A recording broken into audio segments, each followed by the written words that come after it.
ചില പെൺകുട്ടികളുണ്ട് കല്യാണത്തിന് ശേഷം അച്ഛൻ അച്ഛൻ എന്ന് പറഞ്ഞ് നിൽക്കുന്നത്.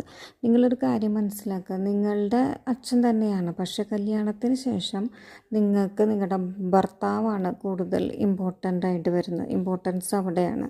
അപ്പോൾ നിങ്ങൾ നല്ല അച്ഛൻ്റെ മോളായിരിക്കാം, നല്ല രീതിയിൽ കഴിഞ്ഞതായിരിക്കാം, പക്ഷേ കല്യാണത്തിന് ശേഷം ഓർക്കുക, നിങ്ങളുടെ ഭർത്താവിൻ്റെ സ്റ്റാറ്റസിനനുസരിച്ചിട്ട് വേണം നിങ്ങൾ ജീവിക്കാൻ, അച്ഛൻ്റെ അല്ല.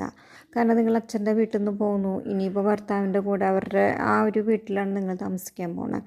അപ്പോൾ നിങ്ങൾ അറിയപ്പെടുന്നതും നിങ്ങളുടെ എല്ലാ കാര്യങ്ങളും ഇനി ആ ഭർത്താവിൻ്റെ ആ ജോലിയുടെ ആ പരിധിക്കുള്ളിൽ നിന്നിട്ടായിരിക്കും എന്ന കാര്യം പ്രത്യേകം ഓർത്തിട്ട് വേണം വരാൻ.